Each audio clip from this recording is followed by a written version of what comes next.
I'm 4-1 today. So what is up? What is up, everyone? 2K crew. Today did not go as planned. I'm gonna come out right out the gate and tell you today was not as it should be. I had this great idea about the stream, and things kind of fell through the cracks, I guess, or didn't really go as I thought they would. But you know what? We persevere. We push through it, and we're gonna have a stream anyway. I got a couple news points that we're going to touch on. We have the best day of the year, the first day of March Madness. We've got the quad box up here on the TV. We've got Michigan, we've got Howard, we've got North Carolina, we've got VCU, we've got St. Mary's, we've got Texas A&M, and we've got another game that's at commercial. So my plan is tonight we're going to watch these games, react to these games, give you all my bets, and we're going to live bet at halftime. At halftime. So let's get locked in. Let's get locked in. Even though, like I said, I'll get into it once we get past the open. I was hoping that this would go a little bit differently, but you know what? We're gonna do it anyway. We're gonna do it anyway. So let's get locked in. Welcome. Turbo and 2K show. Like I said, 2K crew, welcome to this week's stream. It's going to be a little bit different. We're not going to have the normal show breakdown, the normal segments, because this is not a normal Thursday. This is the kickoff of March Madness. There's a lot of people that might punch into work and do maybe 15 or 20 minutes of work, or work up until noon, and then they are locked into basketball. Because let's be honest, in this day and age, we're either bracket people or we are sports betting people or live betting people, and I'm both of those people wrapped up into one. And I'm sure there's a lot more like me, but this is, to be honest with me, to be honest with you, this is more exciting than the Super Bowl. This is more exciting than any other playoffs. This is March Madness. I mean, we've already seen an upset, and we're going to be checking in on my bracket as well as yours. So get locked in. Let's go. Let's have some fun. We've got the quad box going. Let me know where your bracket's at. How are you sitting? Did you pick the upset? If you did, let me know. And if you the one that I missed, did you pick it? Did you pick it? So let's get locked in here, 2K crew.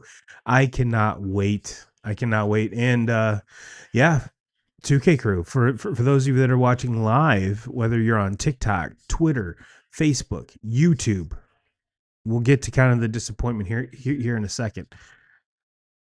Go ahead and give me a like, give me a sub, give me a thumbs up, give me a comment wherever you're at.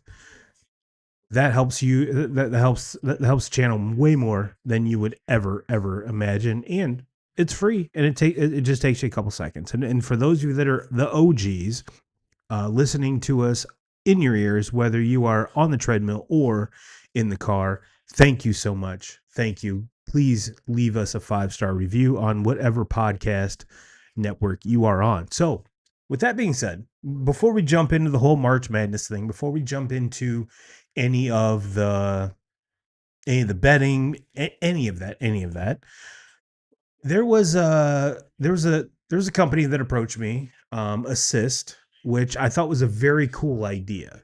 Where we all know with the way streaming works, even at my house, if I have a game on in the living room and a game on in the kitchen, the likelihood of those two lining up perfectly in sync next, I mean, it's almost impossible.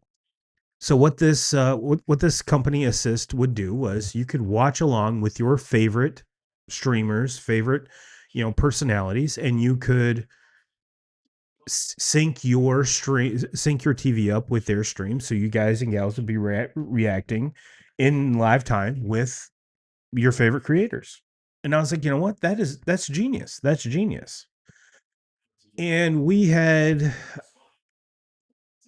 I've toyed with this idea. We've kind of done it a couple times, and it was kind of cool. And I'm like, you know what? I haven't had the time to really dedicate to such a thing. I mean, granted, we've done the live streams on our normal Thursdays, but as far as to do another live stream where we can do like a live watch party, I'm like, I really haven't had the time. So I was like, all right, March Madness Thursday, we do our podcast on Thursday. This will be awesome. This will be prime. And like I said, we have toyed with this idea. I have done a couple of them, so I know that my system, my live streaming software is compatible. We've done it. I've done it. And I go to log into at least one of the games. Let's take the Michigan Howard game, for instance. And they have nothing but NBA games. Like, what the fuck is going on? So I sent a message to the guy that's been trying to court me to bring the show over there, and I'm like, what the fuck? I mean, this is the biggest thing going on right now, and you want me to do a live stream for NBA games? You gotta be out of your mind. I want to do one of these games. I want to do one of the March Madness games. Well, whether they have the rights to it or not, I don't know. But that was the plan. And looking forward, if you guys and gals want to participate in something like that, let me know, because I will make time for it if there is. And now baseball season, Thursday night baseball is a thing. Hopefully, I'll be kind of doing the show alongside a baseball game. So moving forward, hopefully we can kind of come to an agreement where we could do that. But just because it is kind of a cool thing, because you could have this show on your phone and watching the baseball game or whatever game on your TV, and it's synced with what I'm watching, so you and I can react in similar time. I love that fact. I think that's really, really fucking cool. But when you don't give me an option to do that for a March Madness game, get the fuck out of here. Get out of here. Get out of here. So like I said, we've got BCU, Texas. We've got North Carolina, VCU. We've got St. Mary's, Texas A&M, and we've got the Michigan game. Got the Michigan game on the Prime box with the audio right now. And I'm not doing too bad. I'm one game down in my bracket. Feeling good. I'm 4-1 in my bets. Loving life right now as far as that is concerned. So we're good. We're off to a great start. I'm pretty sure my one bet and my one pick on my bracket was I picked Ohio State to win. I know for a fact that was my one bet that I missed. I picked them -2.5. Did not hit that considering they lost. But it was a great TCU team, a very resilient TCU team that looked in the beginning. They were leading pretty much the whole game, but could not hit a layup, could not hit anything within, from the free throw line in. But from the 3-point line out, we're very, very efficient. So, excuse me. That's March Madness, baby. That's March Madness. That's how it goes. Now, there is some other news, and since we're kind of at a mutual, I'll accept the North Carolina TCU game, mutual commercial break. Jalen Waddle getting traded. And I thought that was rather surprising. And let me bring up the totality of it here, because you sign the best free agent quarterback and then you trade the best receiver that you have. Interesting. Where's it at here? It didn't happen that long ago, did it? Broncos are trading for Miami wide receiver Jalen Waddle per source. This is Adam Schefter. Denver receives Waddle and Dolphins 4th round pick, 11th in round in this year's draft. Miami receives Broncos 1st round pick, 30th overall, along with their 3rd and 4th round picks, 30th in each round in this year's draft. And to be honest with you, is Jalen Waddle worth a first round pick along with other picks? Absolutely not. No, no, not even close. Not even close. So Dolphins, if Denver comes to you with that, I take it every single day, every single day. Not to say that now next year's draft is going to be even more loaded than this year's, so it is what it is. But to get more picks in a team where you have a new regime, you have a new coach, you have a new, pretty much everything, new quarterback. I get it. I get it. Let's just rip everything down, tear it apart, and rebuild everything. And they have the players they are paying this year is astronomical just to not play for them. Whether they've traded them, whether they've released them. I mean, hell, Tua's $99 million in dead cap. That is absolutely unheard of. Absolutely unheard of. And then you sign the top quarterback free agent who is very unproven. And we talked about last week, is Malik Willis an upgrade over Tua? I don't know. Like I for the price, I don't know. I don't know. I mean, we've only seen Malik Willis in backup roles, and now all of a sudden he's going to be asked to lead a team for 17 games, not just come in as a backup role. I love his attitude. I love the way he plays. I love the player himself. But is he a number one starting quarterback in the NFL? And that's where I'm at. That's the point that I don't know. I don't know. There's a lot of people that are saying yes. There's a lot of people that are saying, it is what it is. I mean, is he going to be the next Matt Flynn, where he's good in spots, good in a backup role, but when it comes now, Matt Flynn never really got a chance to actually take the helm of a starting role because Russell Wilson came in and just kind of stole that from him, and then he got paid a whole lot of money. Is this going to be so? It's kind of hard to compare the two, but is he a bona fide starter in the NFL? And time will tell. I mean, if you talk to everyone in Green Bay, they all loved him. They all loved his attitude, his work ethic, the way he played, and we saw some progression from the time he was drafted, I believe, in Tennessee, where he was kind of a run first, pass second type quarterback. And yes, he did some of that in Green Bay as well. But we kind of saw the offense progress, his arm progress, and was able to work that offense. Not to say at the same clip as Jordan Love, but in hell, there was even folks in Green Bay saying that Jordan Love should be benched for this guy. So maybe I'm just looking too much into it. Maybe I'm thinking, completely overthinking the whole thing. Who knows? Who knows? But I do know now that he's in Miami and you keep trading away all of his weapons. I mean, hell, there's even been teams knocking on the door for Achane. And if you get rid of Achane, what other offensive pieces do you have? Tyreek Hill's been cut. Jalen Waddle has now been traded. If you trade Devon Achane, who at least fantasy-wise is a top 3 or 4 running back, at least now, where does that leave the offense? I mean, if you're Malik Willis, you're like, all right, yeah, cool, I'm here. I'll sign. I really, really want to play here. And within a week, you trade my best player? Are you fucking kidding me? What's going on here?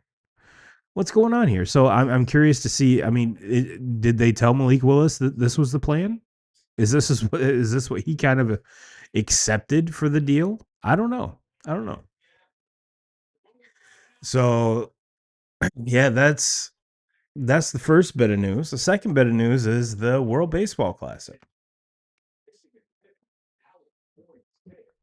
There's a lot to talk about, lots to unpack with the World Baseball Classic, and I think we've all heard the vast majority of it. I'm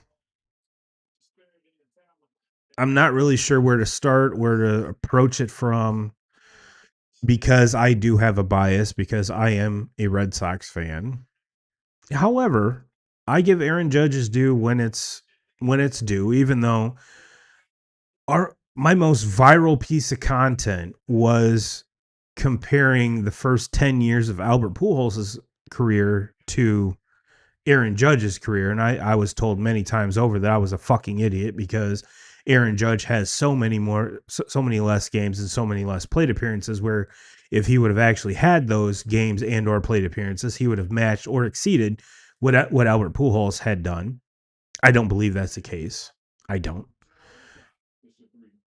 Am I saying that Aaron Judge is a bum? I I don't know how to say this without sounding like a homer. I really don't. So I'm coming to you, 2K crew. We all saw what happened in the World Baseball Classic. We've seen his performances in the postseason. He's a great regular season hitter. He's a great hitter, period.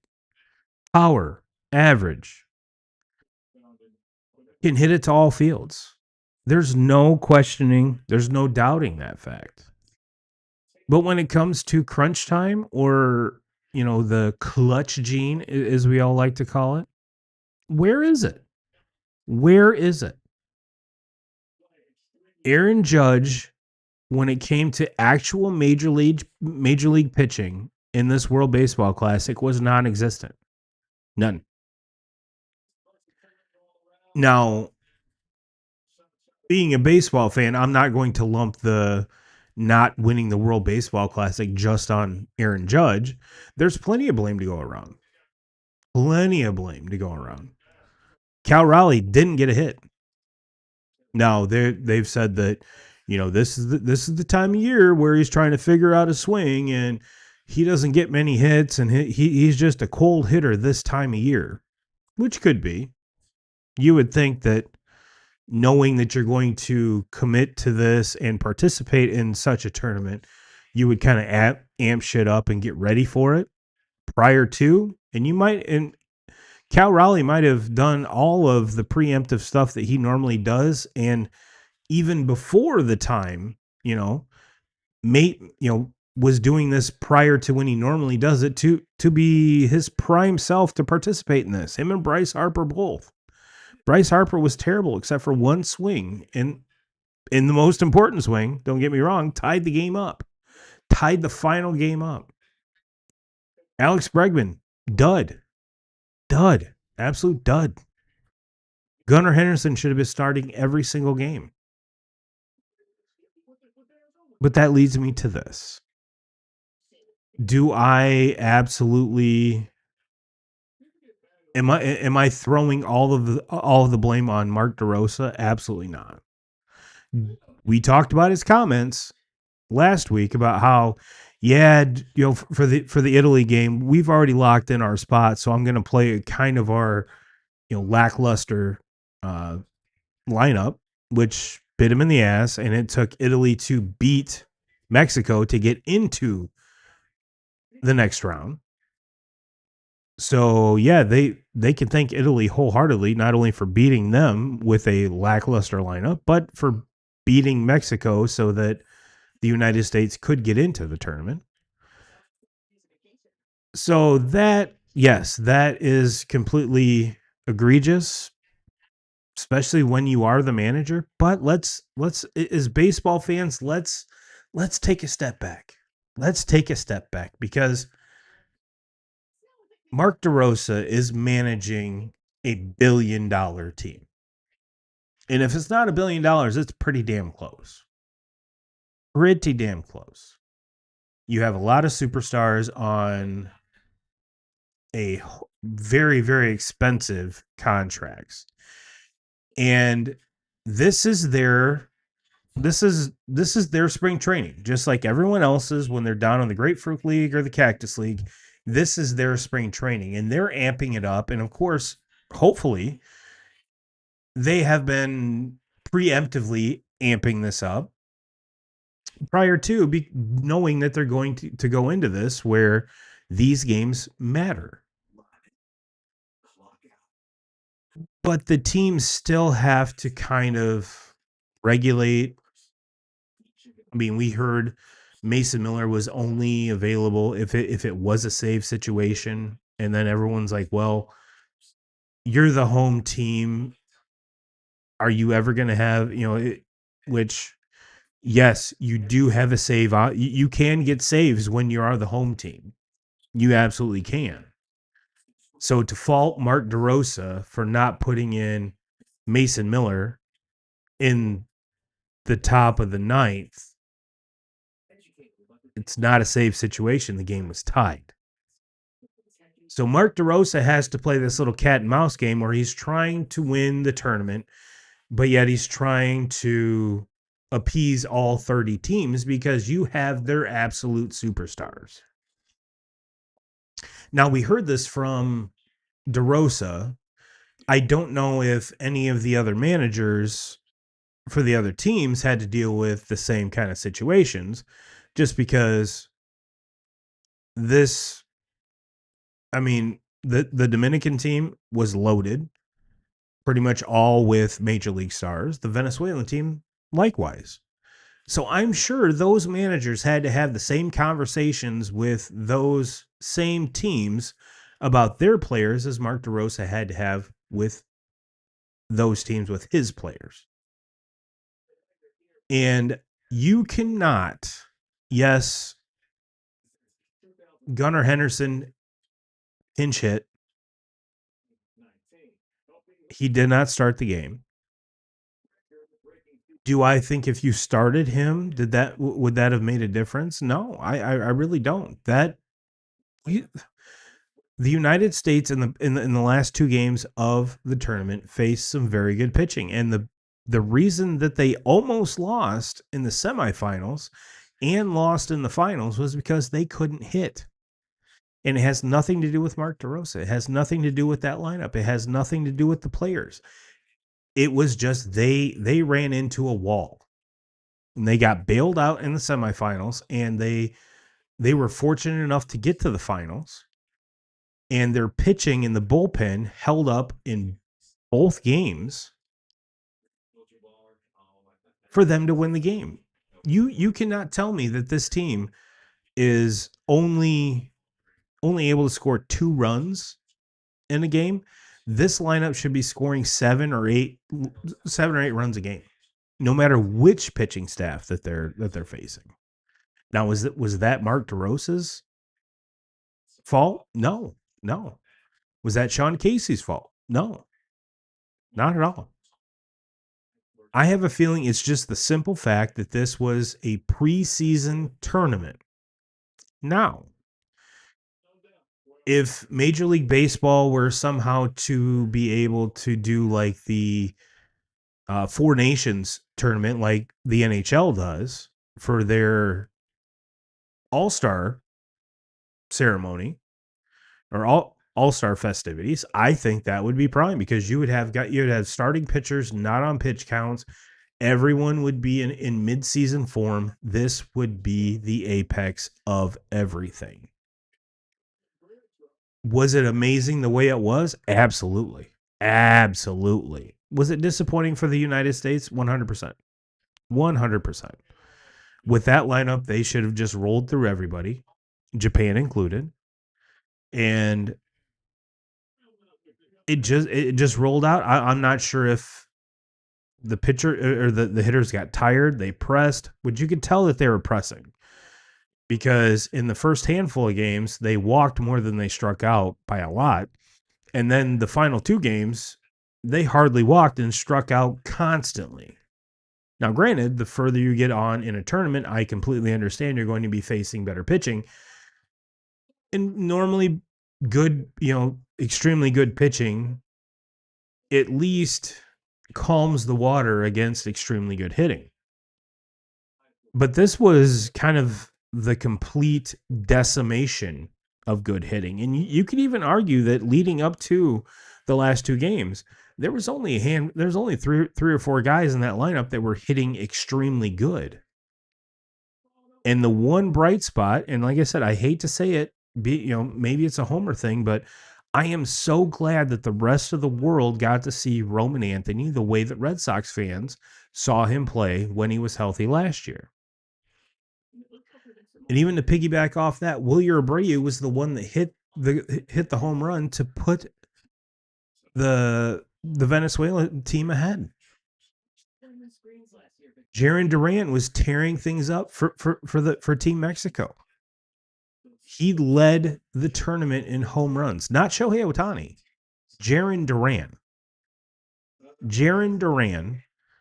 So 3 of the Red Sox outfielders were absolutely dominating the World Baseball Classic.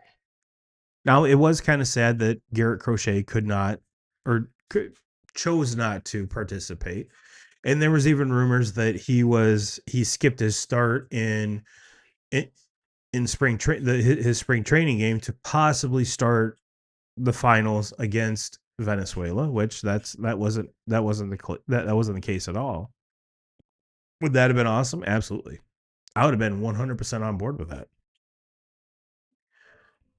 But it is what it is.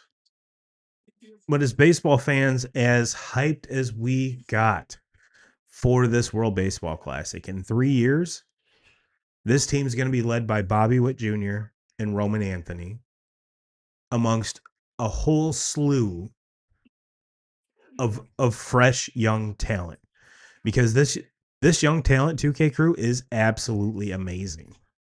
Now the question is, Bobby Witt Jr. at shortstop. We've got Connor Griffin coming up for the Pirates. We had Gunnar Henderson, who barely saw time at third because of Bobby Witt. Is the United States going to have a logjam at shortstop? But the one thing that's refreshing about this is Kyle Schwarber, as good as he is and as good as he was early on in the tournament, he's getting long in the tooth. So he's ultimately going to be replaced. So you're not going to have just a DH type guy where you can kind of float a second shortstop around and kind of see where it goes from there. And the pitching is just getting better. Just getting better. You're going to see Scoobs again. You're going to see Paul Skeens again. You will see Garrett Crochet. You're going to see a lot of these guys, pick up where this team left off. And will it include Aaron Judge? I don't know. Because in the field, Aaron Judge was absolutely spectacular. He was without a doubt one of the best defensive outfielders in the tournament. But when it came to the plate, lackluster. So that's kind of the news, 2K crew. I didn't want to take up all of our time with the news because there really wasn't a whole lot. The big news is March Madness. March fucking Madness. Let's go.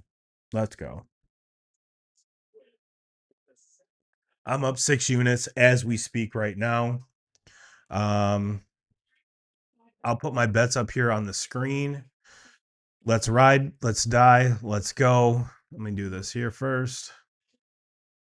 I'll kind of go over all of them as right now. I've got North Carolina -4.5. I've got BYU -2.5. Michigan, I was hesitant to take this one, -30.5. That's a whole lot of points. But this Michigan team has been known to blow out everybody. So you would think they would blow out a 16 seed. They've been blowing out the whole entire Big Ten all year. And I've got VCU, North Carolina under 147.5, which is not looking good because they're at 126 right now with 6 minutes to go. So that's not looking good. But the -4.5 is looking good. -4.5 is looking good. How's everyone's bracket doing? We've got a comment here. What's up, Kieran? Yo, how we doing? How's your bracket doing, kid? How's your bracket doing? So yeah, this isn't going to be the normal Turbo talking for an hour and a half straight. We're going to be watching games. We got North Carolina 70, VCU 59, 5:47 to go. Like I said, Michigan, I'm pretty sure Michigan's at halftime.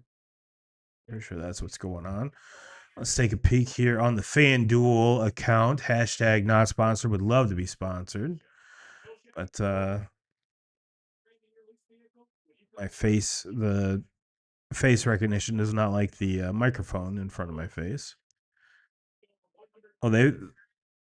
Oh, yep. Halftime, Michigan Howard 50-46. So it's 96. Over under set at 176. We're gonna go over on that one. Gonna go over on that one. So let's add that to the tally here. Add that to the tally.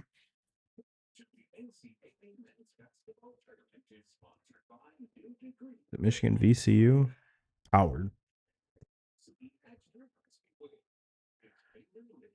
We went over, yes, plus 176.5.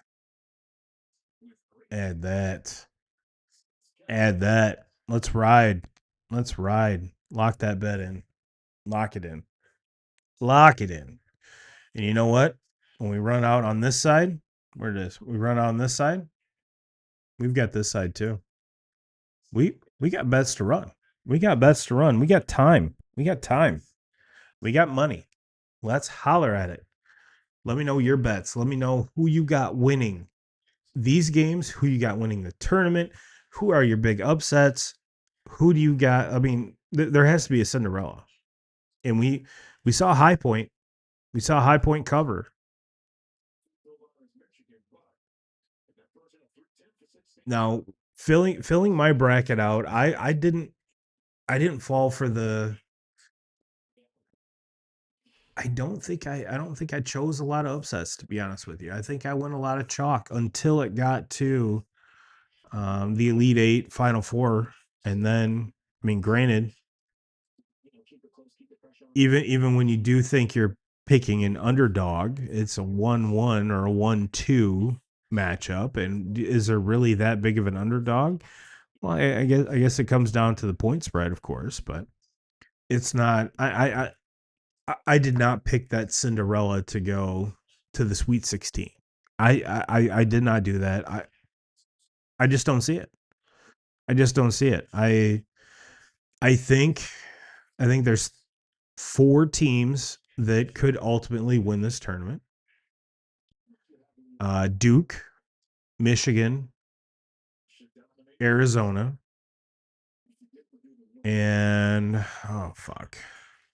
Let me see here. Let me see. If I was a good podcast host, I would have had this all set up. Duke could win this tournament, which they snuck by a Siena team, which I thought was kind of shocking. We'll get into Duke here in a little bit. Florida could definitely repeat. Florida could definitely repeat. If Arkansas gets hot, possibly. Michigan, I really do think they could win this, but that 30.5, we can pretty much throw that the fuck out of here. Throw that out of here. Hopefully they hit the over. So since I'm located in Michigan, there's a lot of Michigan fans that just surround me, whether it's, friends wise, podcast listeners, fans. By all means, you should be excited for this team. You should be extremely excited for this team. There's a lot of backlash from how Purdue just demolished them in the Big Ten tournament. And I told him, I was like, yo, look at it this way. If you would have ended up with the number 1 seed, Duke's bracket is absolutely bananas. Kansas, UConn, Michigan State. I mean, just bang, bang, bang, bang. And the way that they've seeded those, you're going to see probably 3 of those opponents, if those opponents progress as well as Duke does, you're going to have to beat 3 of those to get to the Final Four, which is insane. You're the number 1 overall seed, and you get quote unquote rewarded with the absolute death bracket. And we've heard that term many times over the years, the quote unquote death bracket. This is what it is. This is the absolute gauntlet. So Michigan fans, you should be absolutely elated that Purdue did beat you in the Big Ten title game, and you did not get that number 1 overall seed, because if you were in Duke's spot, holy shit. I honestly don't know if this Michigan team would progress as far as Duke would in that bracket.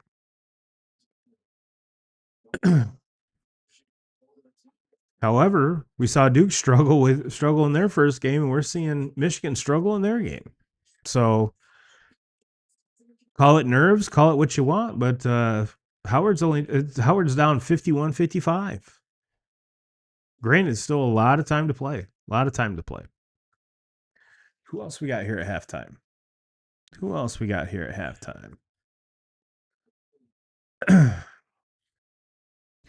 For those of you that do not know, when it comes to halftime, I love betting over-unders. Shit, we got 70, 83. Texas BYU. Let's go under 165. Let's add that to the ticker too. We've got Texas BYU minus 168.5. Book it. Let's live bet the shit out of this. Let's make some money, 2K crew. Let's make some money. We ended both the NFL and the college football season on a pretty good roll. So we've got quite the bankroll to work with here, which is usually not the case. We were very fortunate this year. Ended up, I think the overall ended up probably 12 or 13 units ahead. So that's above and beyond what I normally do. So we got plenty of bankroll to play with in this tournament. Plenty of bankroll for the tournament.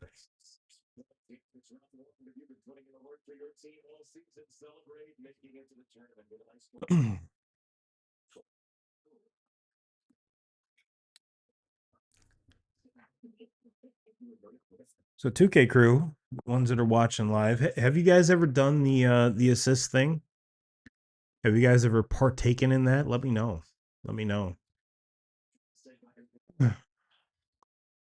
The terms that they were offering were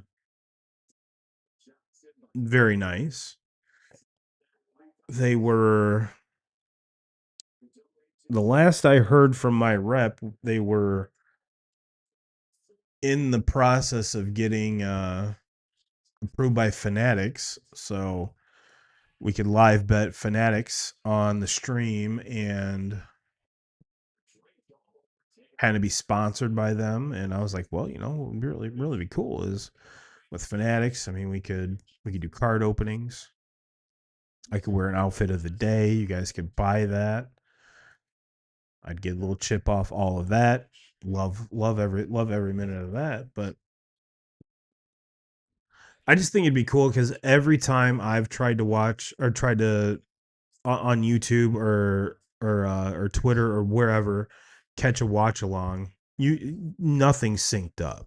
So you're always getting the or the ooh, that sucks, and then you at home see it, or you see it prior to them. So you're going ooh, and then you're kind of in despair together, or you're celebrating and then they do it, and by the time they do it, you're done celebrating.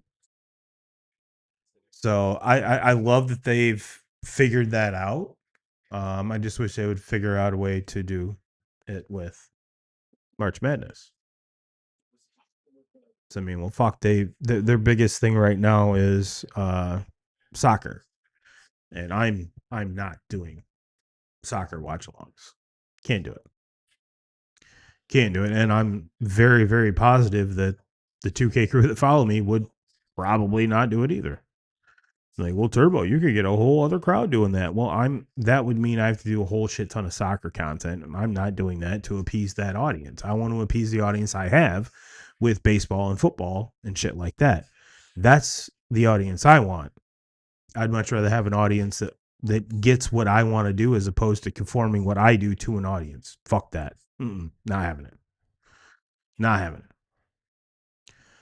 We got a close one. We got North Carolina 72, VCU 70. We've got them. We got North Carolina minus 4.5. Still in play. There we go. There we go. There we go, NC. There we go.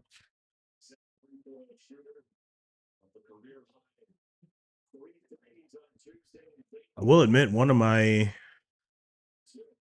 I'm not going to say long shots to win this whole thing was BYU, just because of their number one guy is going to be the number one overall pick in the NBA draft.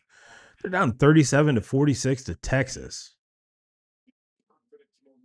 37-48. Sorry. Then again, they just came out of halftime, so. One game we haven't talked about is Texas A&M 40, St. Mary's 26. Holy shit. That's a 10-7 matchup. 10-7 matchup. Those are, let's be honest, the 8-9s are the hardest to pick unless you have an affinity for one team or you've watched one team over the other and you kind of feel more confident in one, regardless if it's the 8 or the 9. But 10-7s are always fun too. Always fun. We usually see a lot of action with the 10-7s. What is it? The 12-5s that everyone loves to bet. Everyone loves the 12-7 matchup bet. I think in my bracket history, I've gotten more success out of the 10-7s. And I have a very good feeling that I chose St. Mary's in all of my brackets. So, granted, there's still 18 minutes left, and basketball is a game of runs. So, do I expect this gap to continue? We shall see. We shall see. Basketball is a game of runs. Basketball is a game of runs.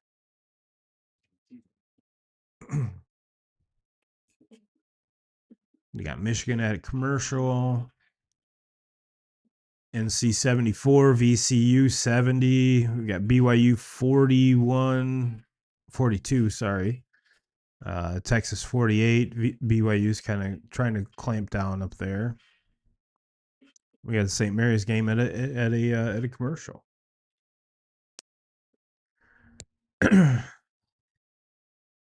One podcast, if you guys and gals don't listen to, I highly suggest is the SVP pod. Scott Van Pelt and Stanford Steve.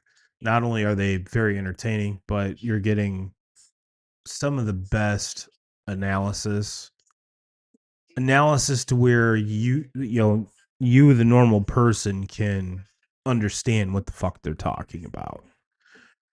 And guys that are in the weeds, that watch the games, that do all the research, especially Stanford Steve. If you don't if you don't follow that podcast, please follow that podcast. I between them and SV Pod and Rosillo, love both those podcasts. Even I don't watch either one of them. I mean, SVP's on YouTube and Rosillo's on Netflix, which I barely even watch Netflix to begin with. I'm not even sure why I pay for it. So I'm definitely not going to watch any of the Barstool stuff.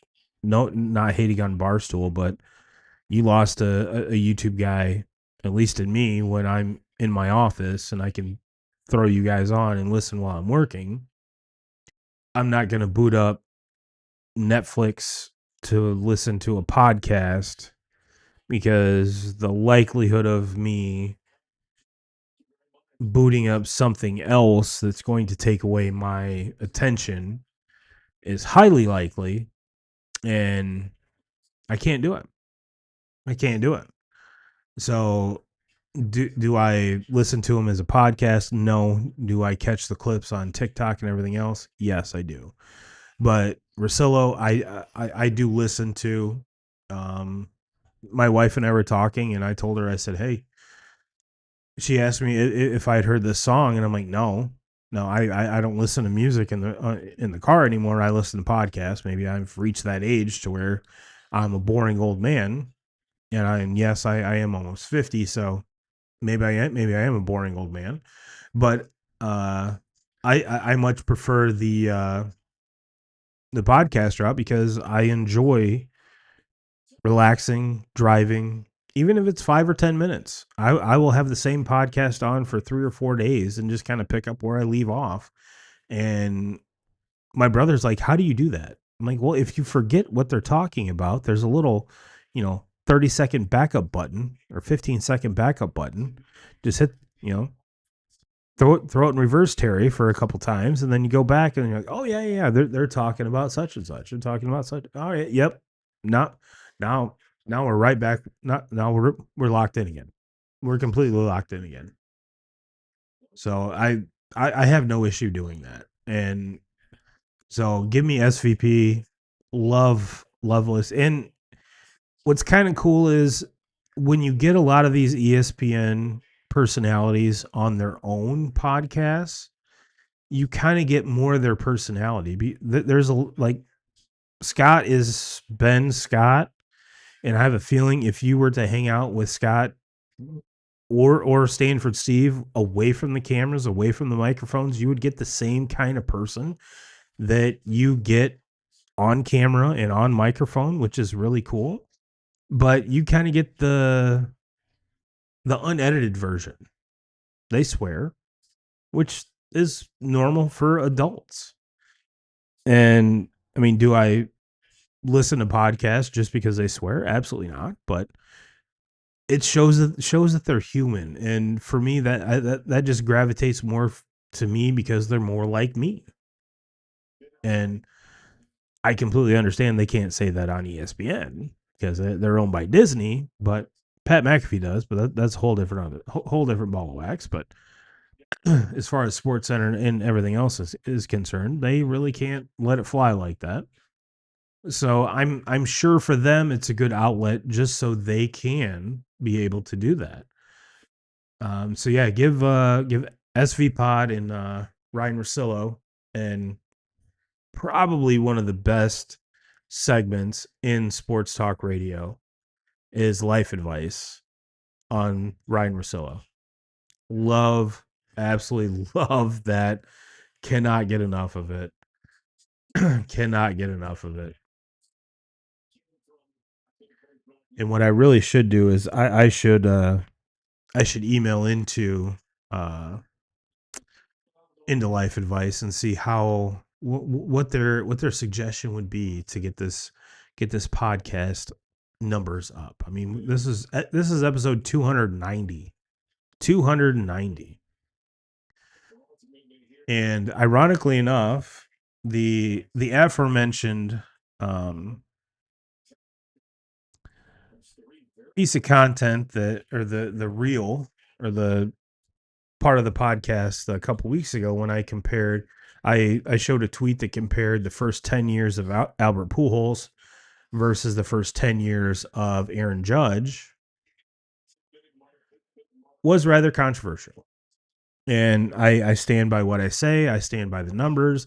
I don't care if there's that many more games that Pujols has played. I don't care if there's that many more at bats.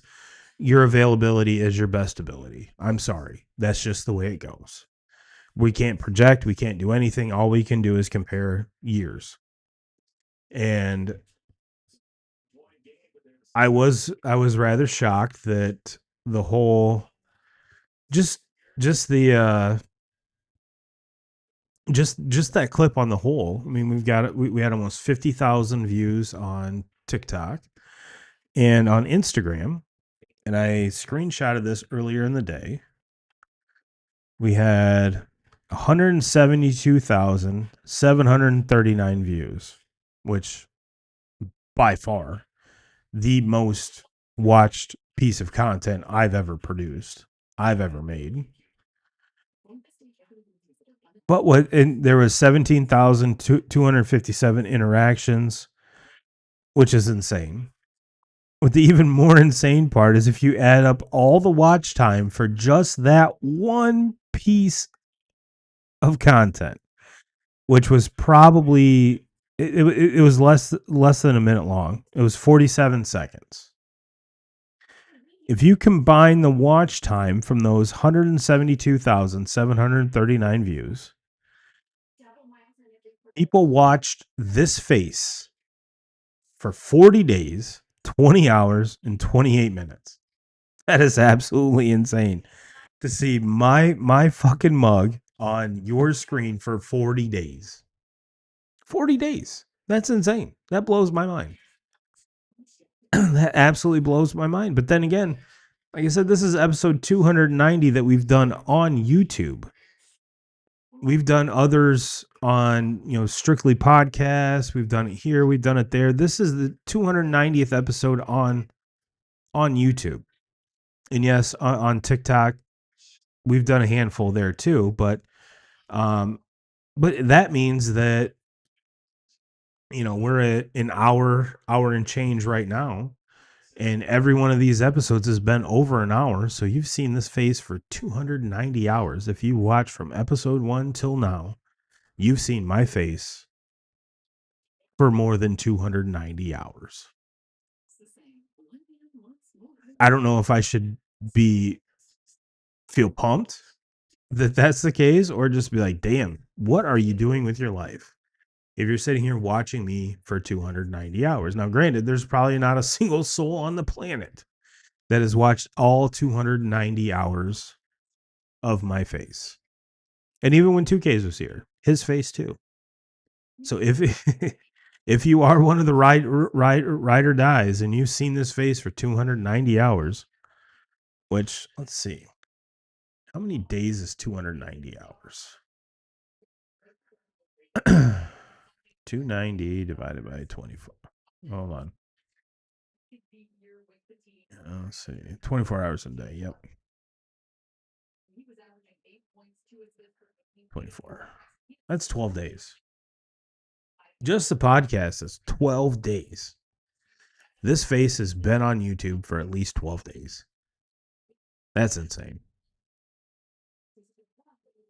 Michigan seems to be opening up a little bit here. 72-59. We've got 13 and change to go. Maybe that 30 points is still in play. Maybe that's still in play. We've got 75-75. NC-VCU. 4.5 still in play. No, we've got 2.9 seconds left. That does not look good at all. Got 147.5. We've got, nope. That didn't hit either because we're at 150. Don't like that. Don't like that. So let's take that down. We lost that one. That sucks. That sucks. Hold on. Did we go over that? No, we went under. We went under.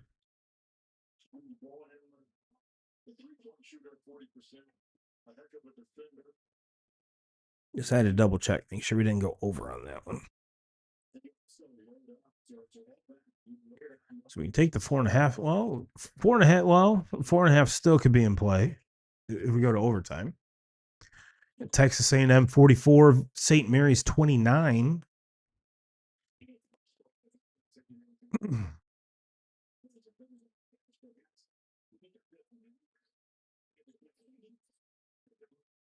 And Howard can't buy a bucket. Thank goodness.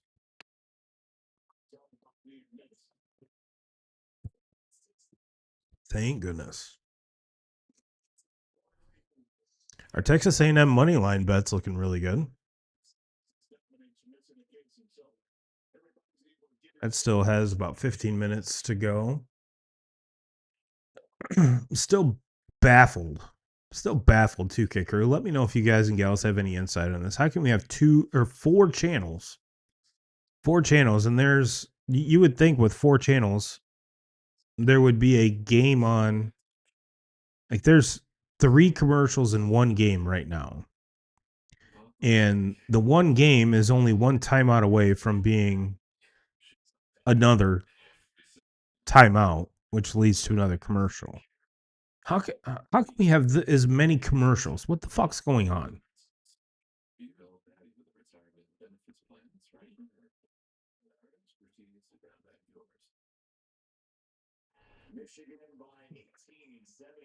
Yeah, Michigan's up by 18. Love it. Open that lead up. Let's go 30 and a half. Let's go. Let's go. You would think with Michigan, they set records for most 30-point wins and most 40-point wins in Big Ten history. And you're going up against a 16 seed in Howard. Granted, I get it. First game, whether it's jitters or what, but come on, guys. You should have never went into halftime with the game that close, and they can't even get a fucking rebound. Thank goodness VCU can't hit a shot. So I guess that's good. Yeah,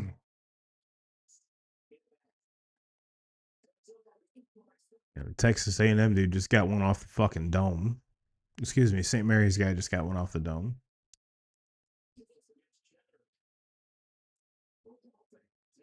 See, BYU minus 2.5. Where are we at with that one? I think we need a lot of help with that one.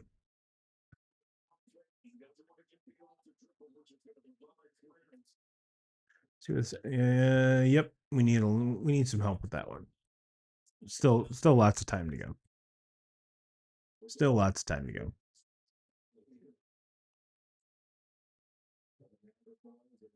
And looks like we are in overtime.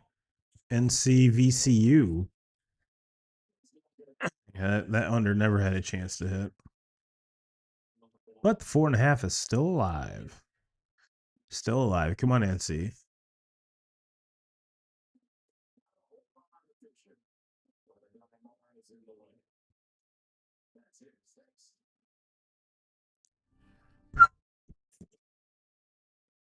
So the best music in the world. Where are we at here? 9:05. Let's rearrange these real quick. Rearrange those, make it look nicer. We don't need our losses overwhelming the panel here. Do not need that. Do not need that at all. Roll out.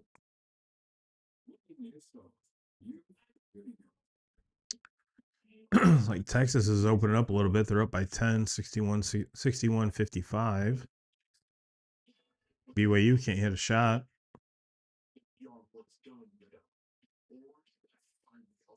Texas just looks like they're just out athleticing them. Kind of shocked by that. This was a 6-11 matchup. Texas pulls this off. This will be a big upset. Granted, this was a 2.5 point spread, so I kind of expected a close game, but man, did not expect a 12-point swing here. This is a little ridiculous. Let's go, BYU. Let's go, Mormons. We need some quaking. We need some soaking. We need some winning. Let's go.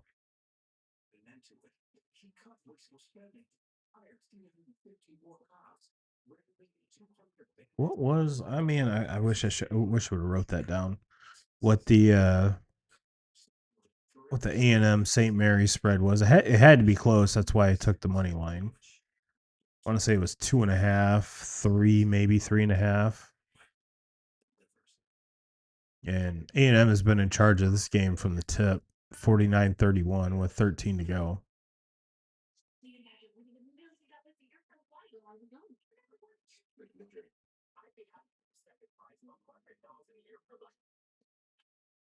I know we talked World Baseball Classic, and I'm I'm very pumped that if the United States didn't win, I'm actually glad Venezuela won. Um, there's a lot of Venezuelan players that have come and gone, and like we talked about out, Pujols versus Aaron Judge the first 10 years, and I think there's a lot of folks that have forgotten actually how good Albert Pujols was to start his career, and we kind of talked about that when I showed the tweet, and there's a reason why they called him the machine. He was a 300 hitter, 30 30 or 40 home runs every year and 100 RBIs, and it's the first time it's ever been done. The first 10 consecutive years to start your career. So there's something to say about that. And there was a whole lot of folks being like, well, if he didn't use PEDs, the guy guaranteed the pitchers did, or the pitching back then isn't nearly what it is now. The thing I will say about that is pitchers back then pitched. They didn't just fucking throw. Yes, pitchers these days might have a slurve, a slider, a curveball, a sweeper, a changeup, and a fastball. But when you're like Pedro Martinez, who had a fastball, changeup, and a slider, that's all you needed. And that's all Randy Johnson needed. Maybe well, I'm pretty sure those guys didn't even throw cutters back then. And they dominated. So don't fucking tell me that the pitching in the early 2000s wasn't nearly what it is now. Granted, they didn't throw as hard, yes, but they fucking pitched. They pitched. Greg Maddux pitched. Tom Glavine pitched. Pedro Martinez pitched. Andy Pettitte pitched. They didn't just throw. Randy Johnson, you could say, gets into that, just haul off and see wherever the hell it goes. But he had one of the best sliders in the history of baseball. So was it just throwing? No. Do I think he had control of his pitches 100% of the time? Absolutely not. But there was just as good of pitching back then, or better pitching, not throwing, because we see a lot of starting pitchers nowadays throw. And when you're trying to compare that era of baseball compared to this one, those starting pitchers went 7, 8, 9 innings. These starting pitchers go 5 or 6. And then you get into the bullpen where guys are coming out throwing a million miles an hour. So don't talk to me about that. If we're talking starting pitching in the early 2000s was better than what it is now. Stuff-wise, pitching-wise, not throwing. I don't give a shit what the ERAs say. I don't, because when you're going 7, 8, and 9 innings compared to 4, 5, and 6, it's a whole different story. Whole different story. Am I degrading what Paul Skeens is doing? Absolutely not. Am I degrading what Tarek Skubal's doing? Nope. Garrett Crochet? Nope. But the horses these days aren't even close to the horses that were back in the early 2000s when Pujols was doing his thing. So Pujols faced pitching. A lot of times Aaron Judge is facing throwing. Let's just see how fast we can throw it, or how many RPMs can we get on this pitch. What's the spin on it? Pitchers back then didn't even know what the spin was, didn't know what the rotation was. They just saw what it did. And they pitched to what it did rather than, can I get it to how many RPMs? So get out of here with that. I will stand on that soapbox till the day I die. Maybe it could be my old man get off my lawn moment, but I don't give a fuck. I don't. Albert Pujols is a better hitter than Aaron Judge. His first 10 seasons. I'm pretty sure I still have the. Oh, that was. Do I still have it? Yeah, it's right here. It's right here. This was the infamous tweet. not Gaetti. I just pulled up Aaron or Albert's first 10 seasons versus Judge's 10 seasons into StatHead and literally gasped. And this would be a clean sweep by Pujols if not for the fact that he overlapped with PED era Barry Bonds, etc., while Judge played with 230 hitters that strike out 200 times a year. There are far many more strikeouts today than there was when Pujols started. Every single stat except for OPS plus, and I had so many people say, "Well, Turbo, OPS plus is what fucking matters." I don't care. 179 to 172. Get out of here. It's not like it's 179 to 150. Then come at me with that argument. But just hands down, Pujols is a better hitter. Pujols is a better hitter. Don't even want to hear it. Don't even want to hear it. All right, we got Michigan up by 20, 85-65. BYU's down 68-53, 77-77 in the UNC VCU game with just a minute and a half left to go in overtime.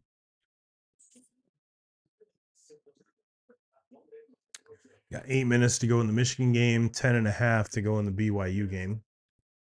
And Texas A&M is still handily 49-33 over St. Mary's.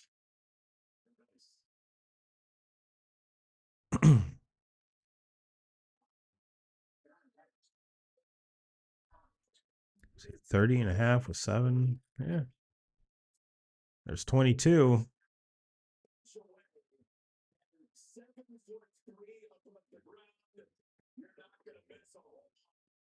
No shit, you're 7'3". You shouldn't miss a dunk. Come on now. In reality, he should do that just about every time down the floor.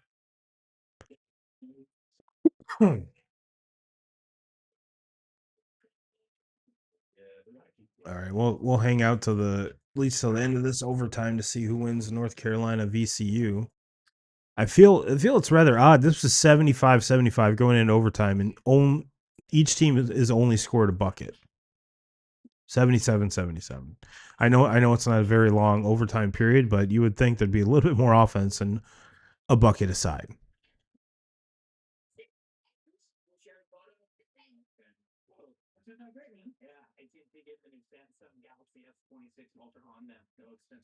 How's everyone's brackets doing out there? Did you guys pick Ohio State to win? I know I did.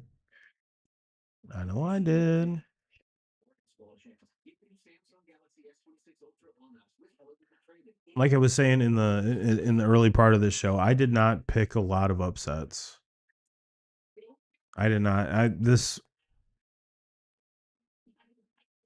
I honestly thought there was 4 teams that could win this tournament, and they're all 4 1 seeds. So would it shock me if all 4 1 seeds make it to the Final Four in back-to-back years? No. I think UCLA has a little something to do with that. And with Duke just surviving today against a 16 does not give me the utmost confidence that they're ready to walk this gauntlet of that eastern side of the bracket. I'm not.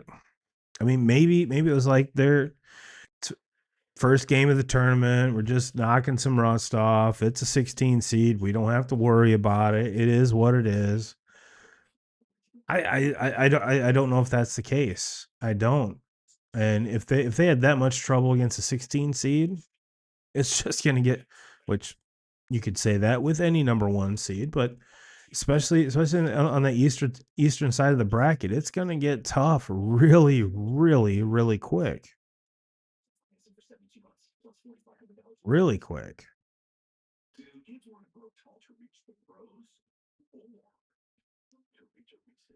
Texas 68, BYU 57. That's not looking good at all.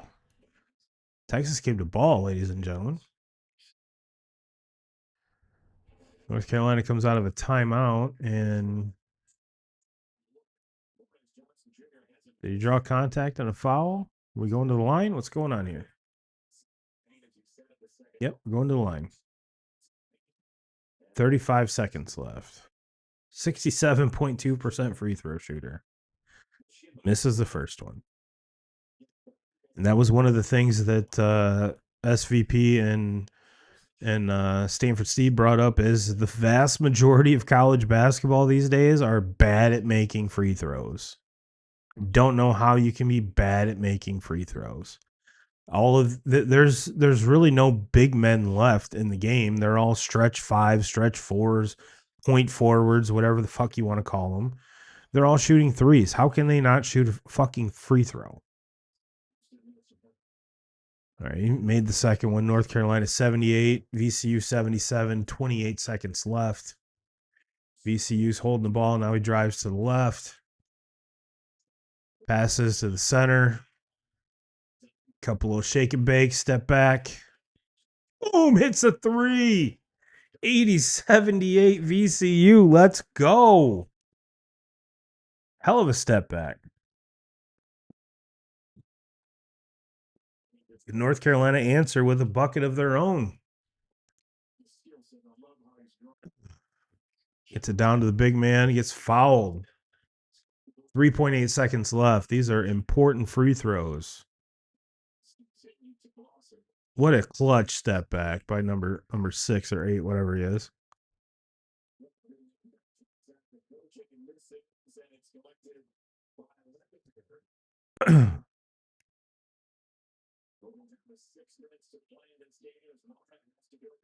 Is a white guy. I don't know how he can play with that much hair. It's not like he has long hair. It's just annoying hair. And he misses the front. Misses the front of the front of the two. Well, Michigan's closing in on that 30 points. It's 91-65. I said I was. Every part of me said nope. Take Howard the points. I was like, well, Michigan's done this so many times. They're such a good team. They've blown out so many teams that they should be. And doesn't help VCU can't make a fucking bucket. Yep, there we go. 93-65, almost to that 30-point range. Well, I think with 4.2 left to go, unless they're not gonna, they can't tie this up. Well, they can, I guess. NC misses the free throw on purpose, and it goes out of bounds off of them. So VCU has the ball up 2 with 4.2 seconds to go.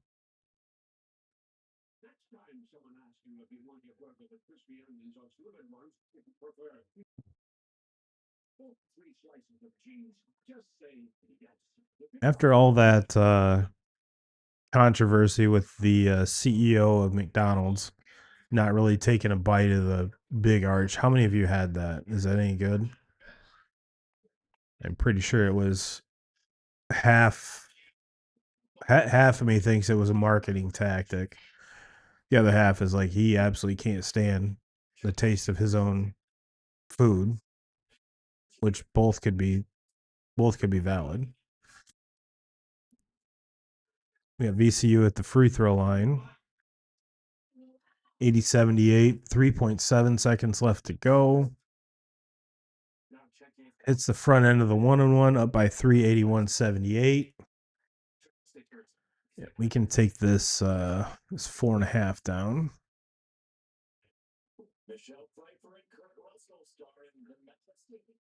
Texas BYU. Gotta check our over under. Here, we're slacking. We're just focusing on the yep, makes both of them 82-78. North Carolina's done. This is a shot. That should be it. Texas BYU is at 139. You got 168. That's safe. 158. 176.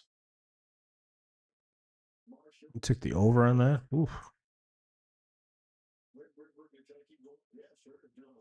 All right, VCU brings home the dub. Another upset. A 6-11 over North Carolina. VCU 82-78 over North Carolina. Gotta love March Madness. Gotta love March Madness. This wasn't your normal North Carolina team. I mean, when they're a North Carolina is supposed to be a 1 or a 2 seed, not a 6.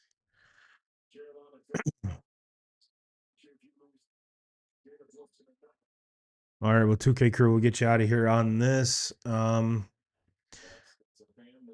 Pretty sure next week is the same thing. Thursday, Friday, Saturday, Sunday for the tournament, I think.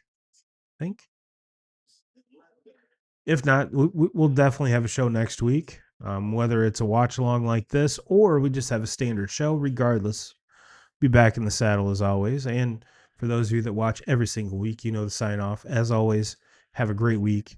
And Jim Rome, we're coming for you.